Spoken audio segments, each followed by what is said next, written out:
Today's episode is an episode that some of you are going to have waited 14 seasons for. I know this competition's near and dear, well, to at least one person's heart, because I care about it. It's the Carabao Cup, one of only a few competitions we're yet to win. Today, we have Arsenal in it. As well as that, and to kick things off today, Manchester United at home. Manchester United ruined our unbeaten run last time we met them. Don't think I've forgiven them for that. They beat us on that occasion 3-2. I was absolutely fuming.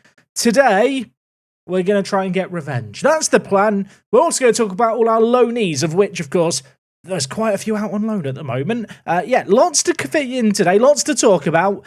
Let's run the intro and get straight into things.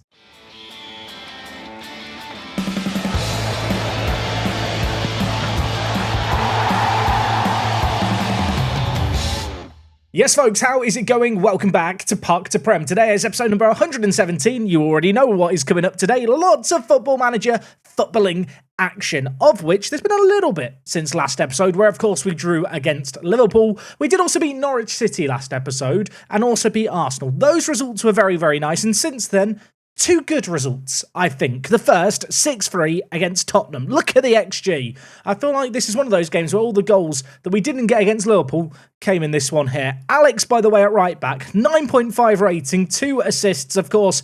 Bolton got injured last episode. He's not going to be fit for the final of today's episode. There's another fan favourite missing too. But yeah, so far, Alex doing the job. Another game that we had, one that we should be winning, this game against Fulham. Away from home, good result in this one. We were 3-0 up after 15 minutes. They got one goal back. They never were really in this one. Worth noting, for both these games, I've played full-strength teams. We need to be playing at our very best. And crucially and critically, when we took on Fulham, at the exact same time, Aston Villa did us the biggest solid of solids. Look at this result here.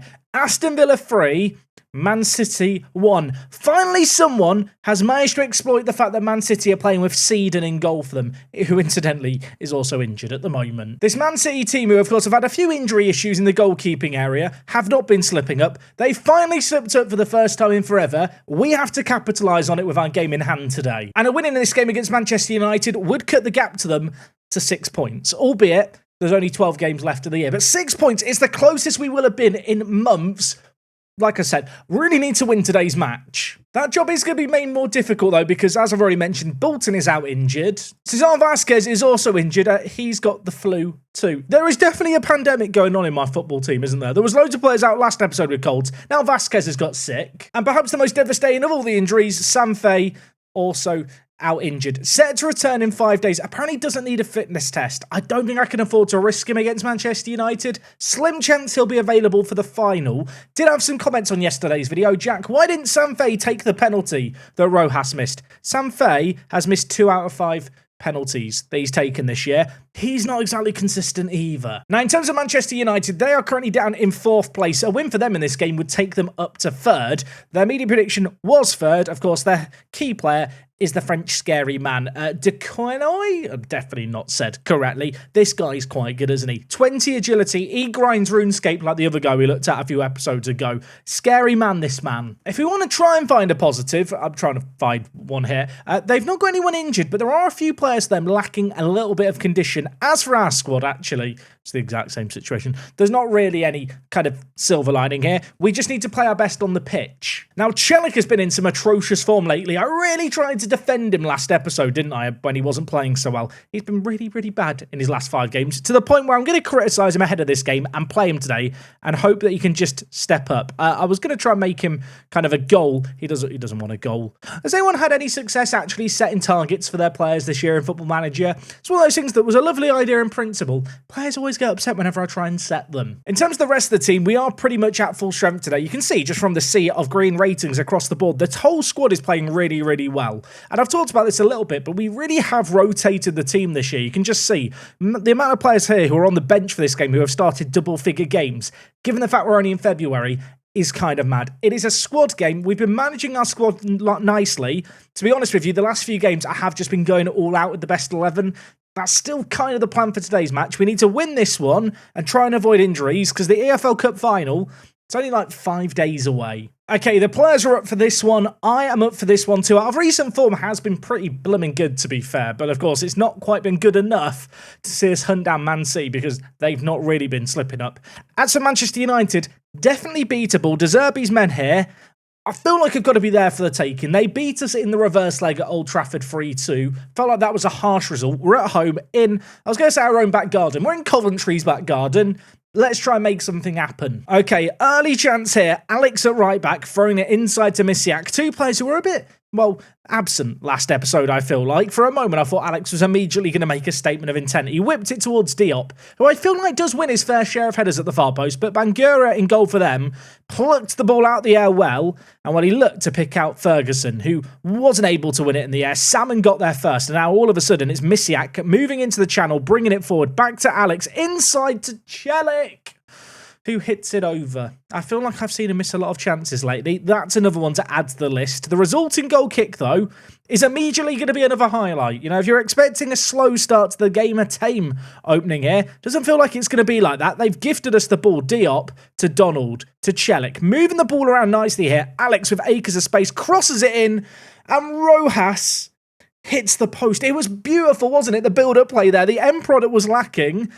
I will just point out, less than 6 minutes into this game, it's the third highlight of the game. At this rate, we're going to be here with an hour-long special episode, which, whilst I'm sure some of you out there think, that sounds bloody brilliant, I don't want to talk for that long. I'm not sure my voice will last that long if this game maintains this intensity. Celik is through again. Finally, he scores in off the post. I didn't need to set him a target, I just needed to complain to him. That was a lovely finish. I feel like I've been really critical of him here. I mean, he's on a 6.7 rating, which is not good, but to be fair, it's only been in the last 5 games that his form's dipped. But we've had a chat with him, he's come in, and he scored that. If I'm not mistaken, he scored a similar goal to that earlier on in off the post. That one was pretty bloody delicious, wasn't it? Hopefully, we can follow it up with another almost immediately. If you thought, you know, the flurry of highlights was going to stop after a goal, absolutely not. We're on the attack again here. Celik, Alex on the outside, tries to go inside and loses the ball. Our wing-backs are committed to the attack, but Manchester United caught out in possession. They are just leaving Ferguson up top on his lonesome here, which is going to mean it's going to be difficult for them to spring the counter-attack as we come forward again. And I mentioned Diop's ability to header the ball. He's headed it there into the side netting. And it's the 5th highlight. We're in the 10th minute. Could the players calm down? What is happening here? All these highlights, not enough goals. Lee Min, can you make something happen here? Misiak scores a banger. Alexi's been given an assist there. He absolutely doesn't deserve that. The Don lays it inside, and Misiak, who I feel like we don't big up enough. I feel like Misiak, he goes missing occasionally. I guess that's why it's Missy in his name. But I'll tell you what he does do. He does pop up with some pretty bloody important goals for us. So this one here is another one. He scored last episode against Arsenal at the end of the first half to get us in all level. In this game here, he's doubled our lead with only our second shot on target of the game. Celik, free kick from deep, bringing it forward. Diop, Misiak scores. Is that going to count? Is the linesman's raised his flag, which is usually, I mean, the linesman's in Football Manager. They normally know what they're talking about here.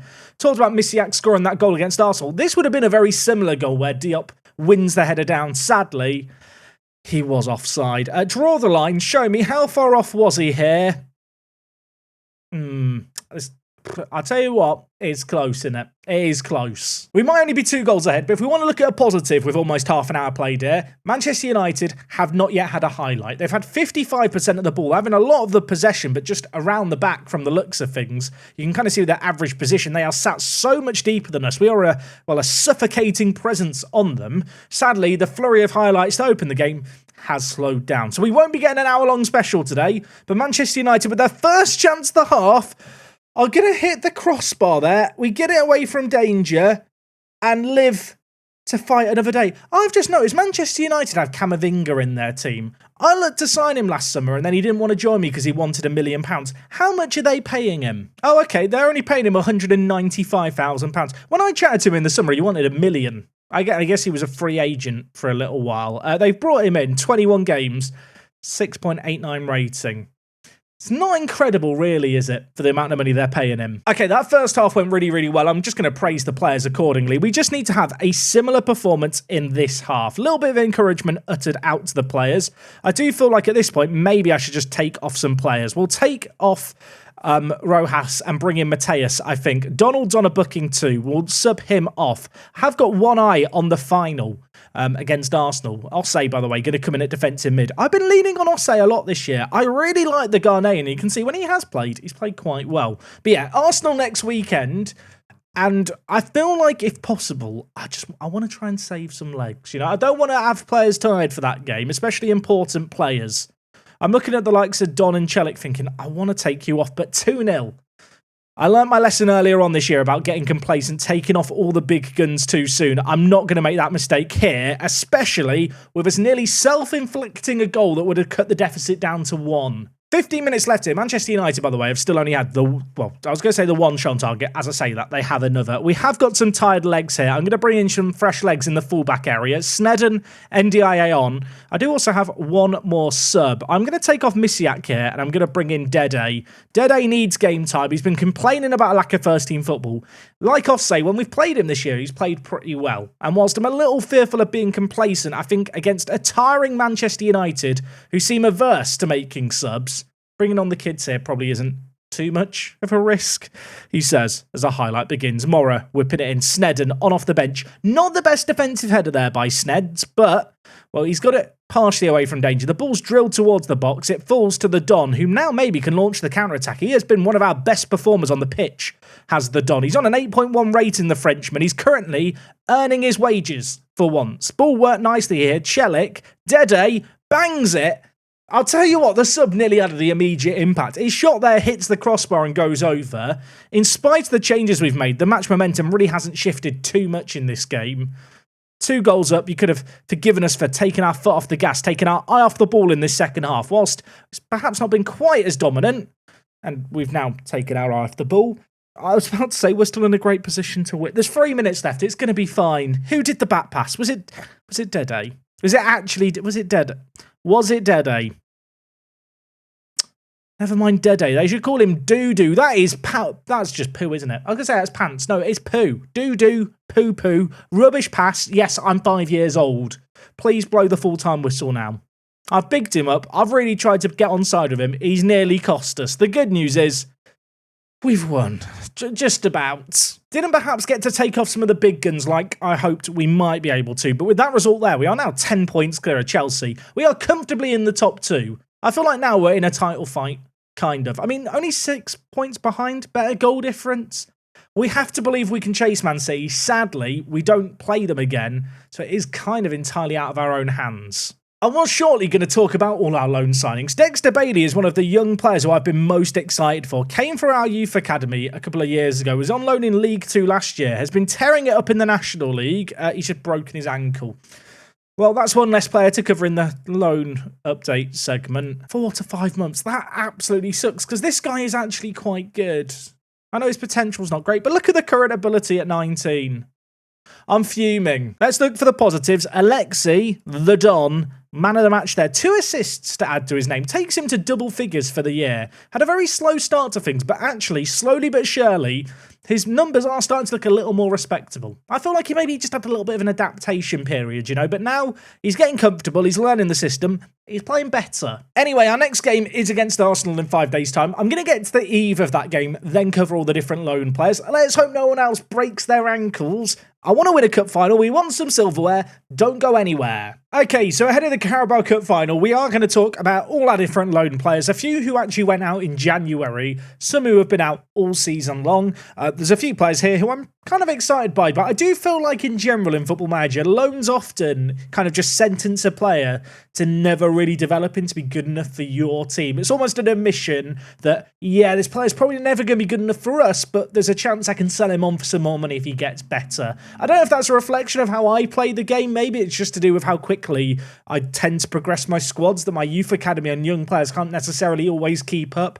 I guess a good example of that would be the first player on this list, David Gilliland, 21 years old. My staff are still adamant this guy has bags of potential that he is nowhere near fulfilling. I suppose the good news is he's playing a load, he's developing a load. Obviously, he's got 16 caps for Scotland and 8 goals, so it's not like he's a bad player, but for like an elite Champions League level squad, he's just not quite there. Obviously, in terms of this year, he's been on loan at Crystal Palace in the Championship. 12 goals, 6 assists in 25 games. He went on loan to Championship Millwall a few years ago, and to be honest, it was probably just a year too soon. Following on from that, we tried to force him into our own first team. Didn't really show a load of development then, although, to be fair, he has improved a lot, just not as much as I was hoping he would. Look at him now at 21. If he continues to develop like he could, and like he is, maybe there's still a chance he can make it into the first team in the next few years. I think the chances of him breaking into the team next year are slim, but beyond that, maybe if he goes on loan to Crystal Palace for a further year,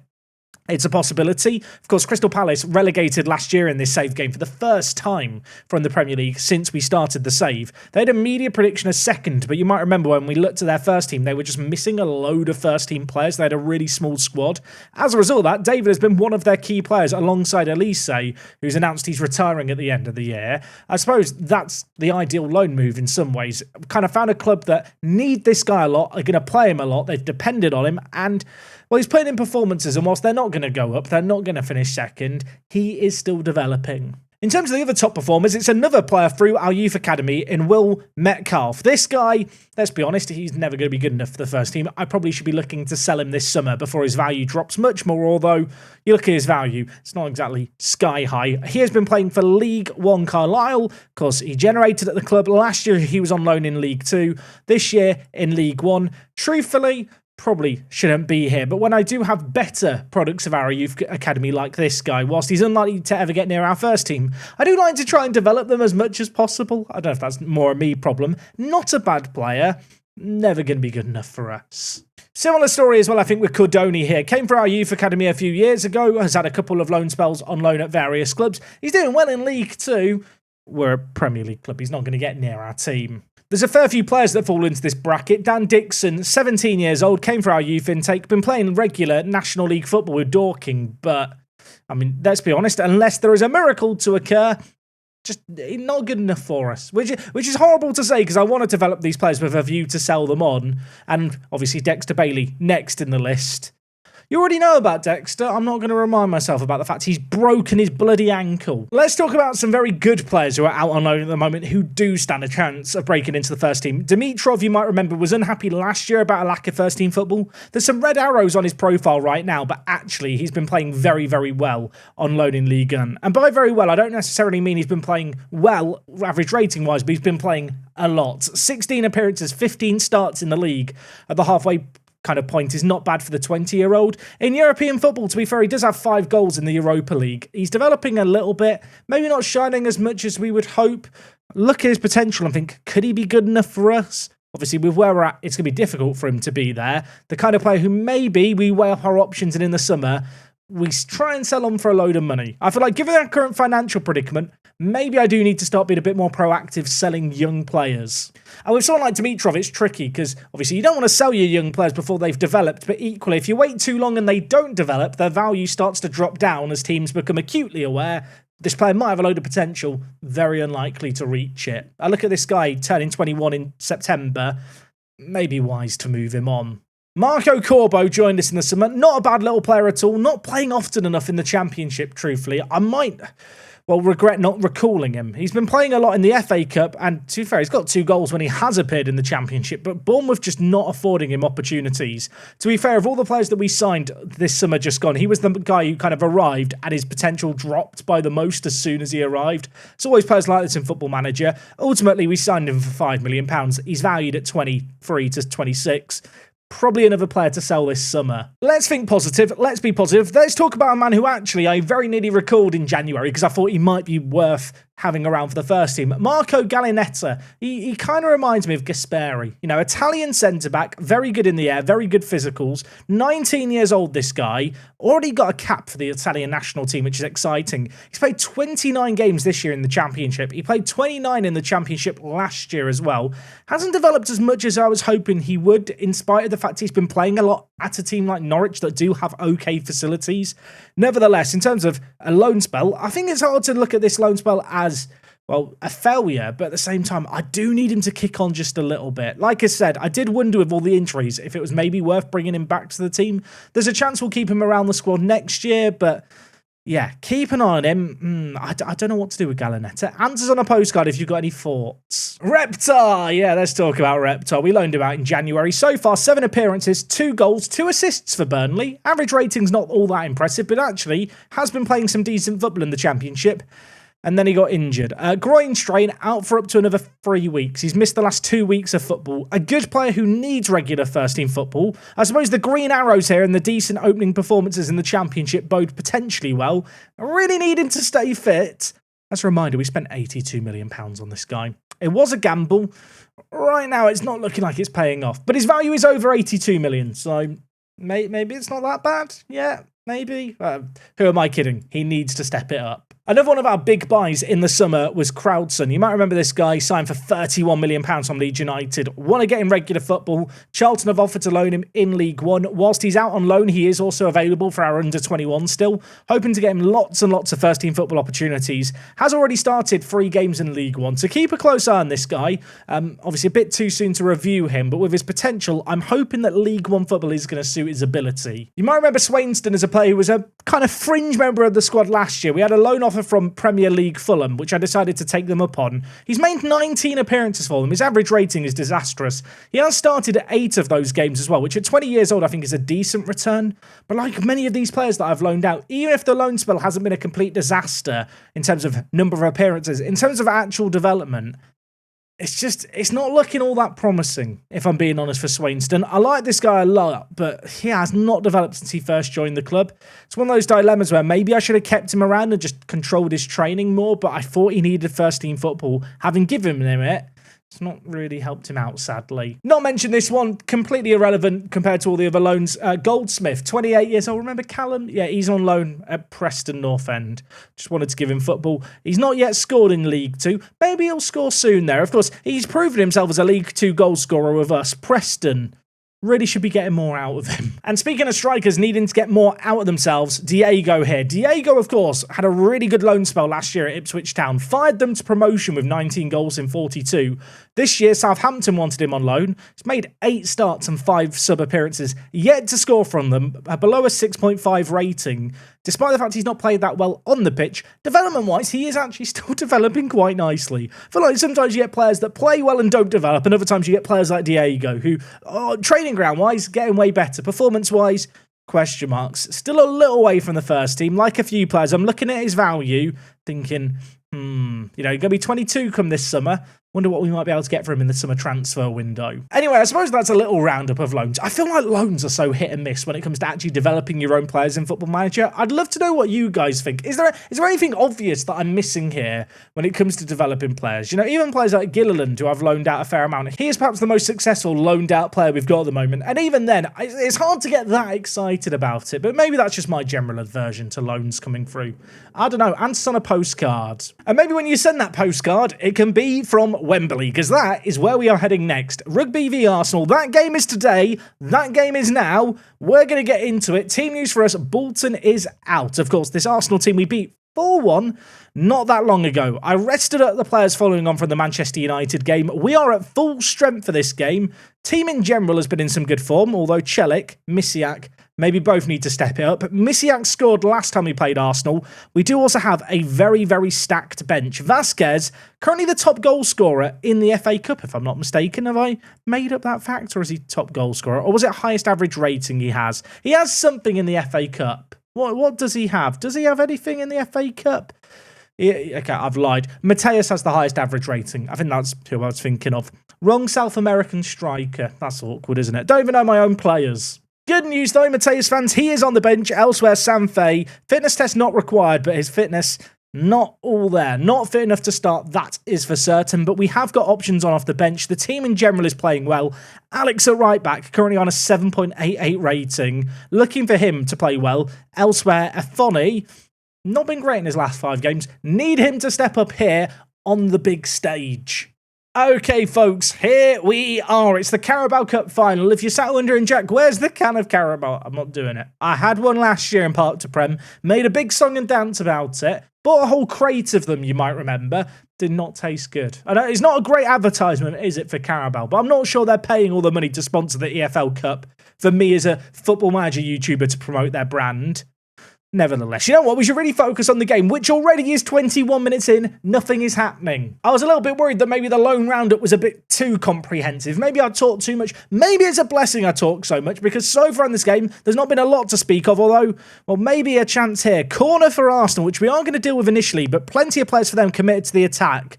Addons makes a nice initial tackle, however, the Gunners do still have the ball. We need to try and get it off them if we can. João Neres giving it to Fraser. Jakubowski lays it back to Fraser, who's going to go all the way back to Balbuena in goal. A familiar foe, I feel like, at this point, although I say that about Balbuena. I feel like we can say that about the majority of this Arsenal team. We play Arsenal so many times in games. Wouldn't have come back for this game against them today.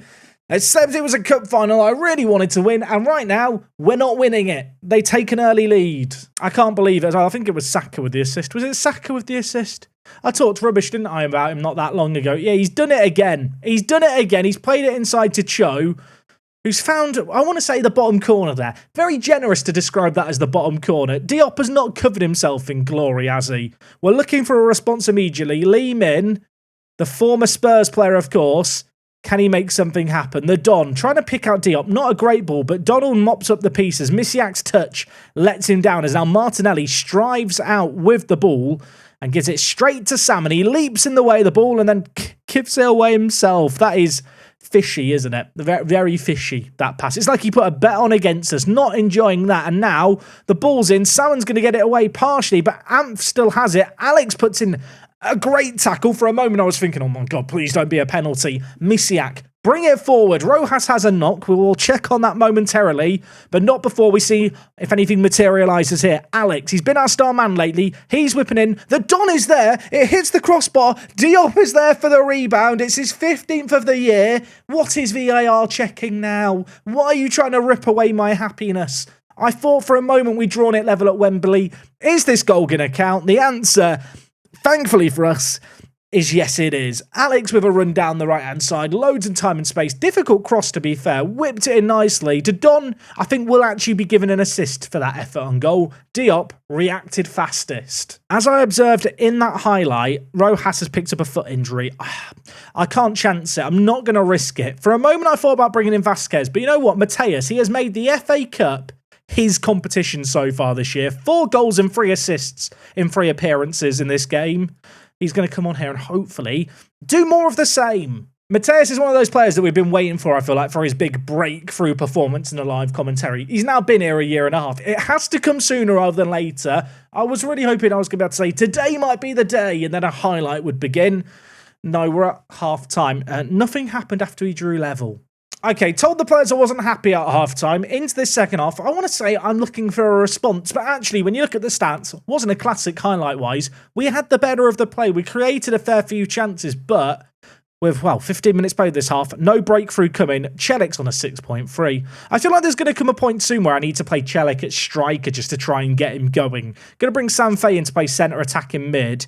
Looking at Salmon on a 6.6, not loving it. But then again, for like defenders in Football Manager, they don't never get above a 7.0 rating unless they get an assist or are a wing back. You know, if you're a centre back and you concede, you're getting a 6.9 unless you score. That's basically how Football Manager works. Although a defensive header here might be needed. If funny, what a save that is from that corner. Arsenal are going to have the follow-up corner. Maybe that first one was a little warning. Are we going to heed that warning? Fraser free header goes over. There's 21 minutes left. It's still 1-1. This game, just as a reminder, will go to extra time if needed. And at the moment, there's not a whole lot separating the two teams here. As with 20 minutes left, Arsenal have the ball. Saka giving it back to Antonio Silva, who, if that's Portuguese Antonio Silva, he must be getting on a little bit. I feel like Arsenal have got some old real players still in their ranks, which I kind of have to respect them for, but could be problematic for them in the next few years. As for the here and now, though, Balbuena with it, putting it wide to Fresneda. Fresneda. Why is that such a hard name to say? Saka's bringing it forward. I don't like this. Jakubowski on the near side. Don't let him get the ball into the box. Raul Ortiz scores. I need VAR intervention. I need divine VAR intervention. Just give offside. Find a reason to disallow the goal. 19 minutes left here. Conceding would be disastrous, and conceding is what we have done. Arsenal go back ahead. Jakubowski drilling it in. Ortiz, I mean, you can't blame Afoni there, can you? The defending was questionable. I think that is safe to say. Apparently it was a tight offside. I feel like he was behind the ball. Yeah, indeed he was. Okay, we do have to respond here. Lee Min, up you go.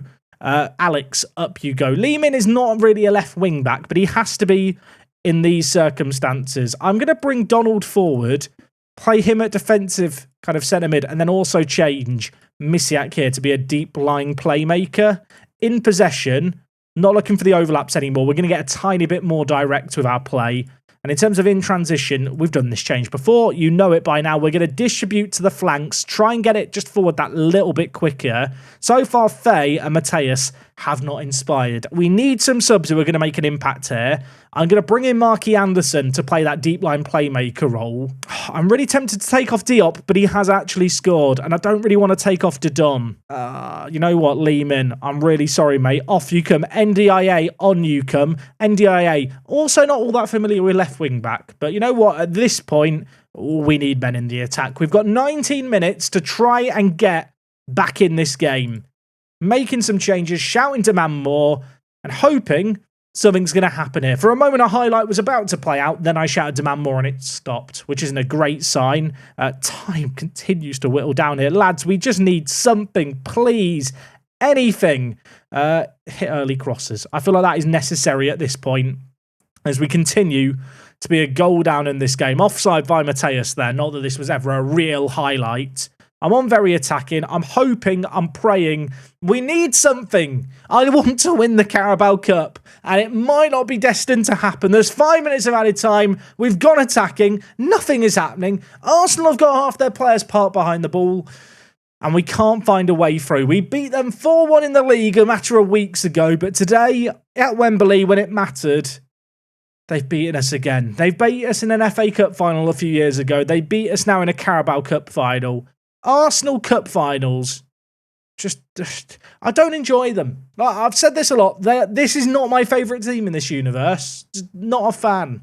Really not a fan. I don't want to watch them lift the trophy, but I know someone out there does. There you go. You've seen them lift the trophy. I'm leaving. Storming out. You've seen people storm out of press conferences. Now I'm storming out of a trophy ceremony. Absolutely. I don't want to see. Get me out of here. Roger Rojas bruised his ankle, which means I probably could have kept him on the pitch, but I feel like it's better to be safe than sorry. I came into this season saying I had two aims. Those aims, win the Carabao Cup, win the Champions League. We've already failed one of those.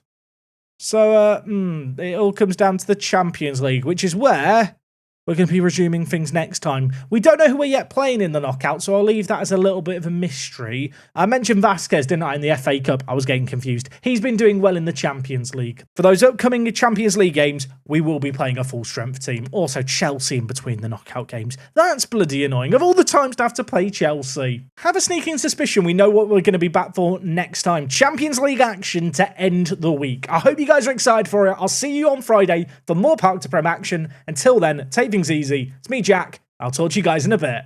I'm out.